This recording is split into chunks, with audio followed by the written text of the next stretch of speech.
My job is to give some perspective on the political changes that we can anticipate in this second term of the Obama administration and African American interests and concerns with the economy and employment.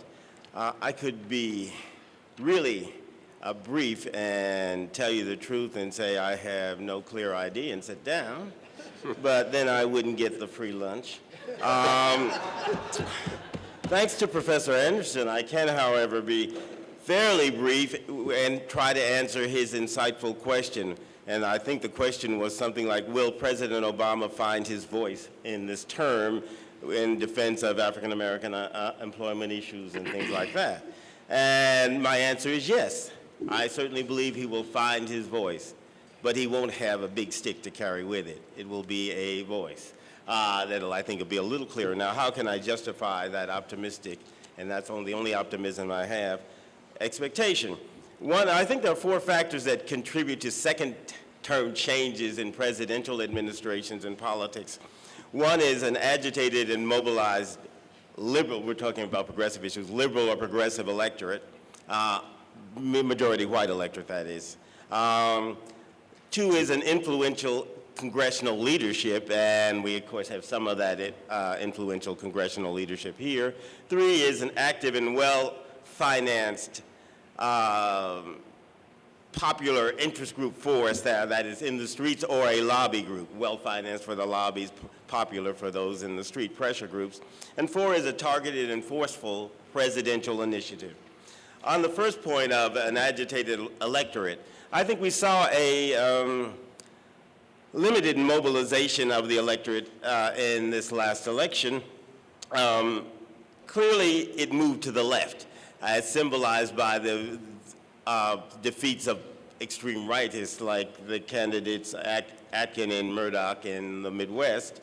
I think the electorate showed its expected decline in turnout, though most people didn't pay attention to that. A larger part of that was in the white electorate, and black voter turnout did not go up, but it at least remained fairly stable, and was saved in a large sense by a special contribution from the state level Republicans, who did the one thing that could be done to get black voter turnout in 2012 to approach its 2008 levels, and that was to remind everybody of the civil rights experience and attempt to suppress voter turnout. I sometimes think there was a state Republican conspiracy to get Obama reelected. If you look at how this electorate might be more influential than before, I think there are two ways of looking at it. Those that are overwhelmingly Democratic may have a long-term effects, but they have very few short-term effects because they can't mobilize much more. That 93+% of the black vote that went for Obama is not that different from before.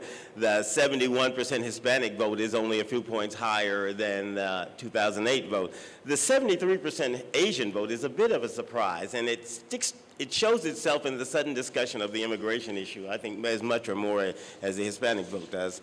The overwhelmingly liberal vote, well, we can't say much about that because that's a lot overwhelming. Among the disproportionate votes, however, there's more of an indication of change. 11% of the female electorate went for Obama, up from the 2008.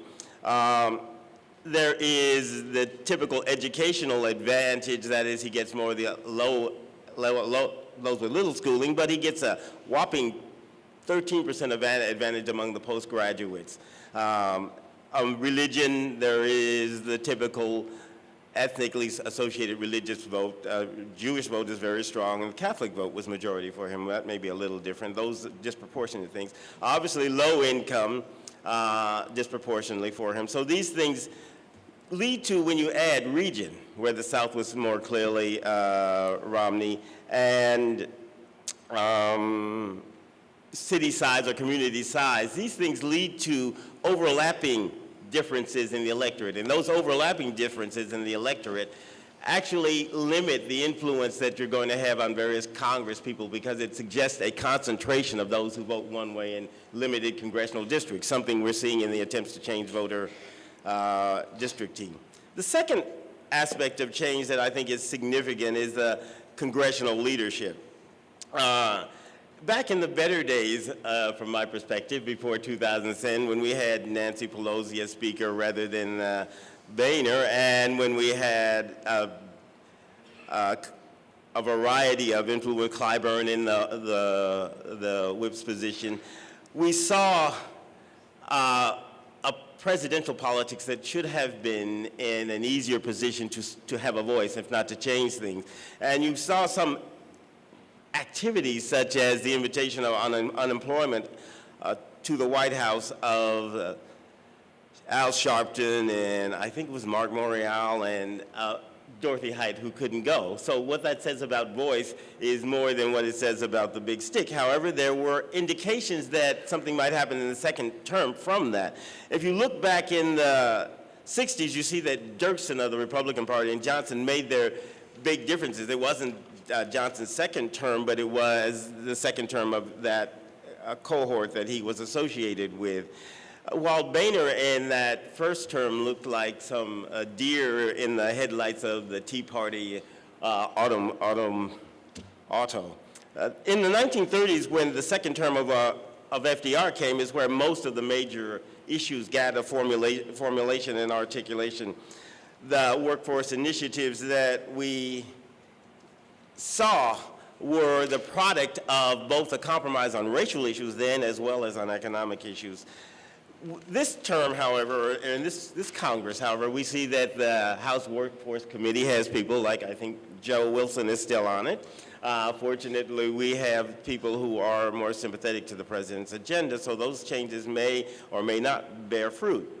The third area where one can have expectations is, of course, the pressure group and lobbyist community, and I could perhaps try to say more about that. I think some of the potential is indicated, as I said earlier, by the organizations that support immigration reform, La Raza being one of them, and LULAC. When you look at the civil rights community, I think we have hesitated to admit that it has been visible, but pretty much ineffective in terms of Washington politics. And that may seem unduly critical, but I could discuss that at greater length. I think the forcible presidential initiative is where we have our greatest expectation for the coming term, and that forcible initiative, I think, is indicated by his 2008 mantra, yes we can. I think we focus too much in that period, not on the we, but on the, we should have focused more on the we and on the fact that what we can do implied something about what his preparation for that term was, meaning that they were prepared to do what was visibly doable at the beginning of the term. And that indicated the limits of new initiatives on racial issues. Today, I think there are some indications that larger initiatives, though we may be the caboose in Professor Anderson's terms, larger initiatives may follow a weakened set of initiatives on the broader level. Today, for example, President Obama eliminated his employment council, I think that's the title of it, and it was a business-dominated community, but it showed an employment orientation. If you look at what can be expected of compromise in that term, the past term versus this term, I think the focus of compromise in the White House has moved from the ideological center of policy debates to what I call the ideologically represented center of those who are influential in policy debates. The representatives, administrators, lobbyists, and others who define the circle of policy influence. So that most people expect something to come out of the center of the range of possibilities, as in previous employment initiatives, but until they come from outside, is my point, they will not be seen. There will be no internal White House initiative, and you can see that in the current discussion. I think Obama in 2008 said, to refer to, again, to the concept of pragmatism that I think defines him, which is a pragmatism made up of associations rather than of ideological range. He said that we are the change we've been, I see we have time, we've been waiting for, and I think we may have waited too long. I think the concept of the change we have been waiting for refers to what was most likely to happen in the second term, and things like Occupy Wall Street and others, which flirted and disappeared, are an indication. Unless there's an external liberal mobilization outside of the black community, the possibility of getting the change we have been waiting for is limited to the who we are. Thank you.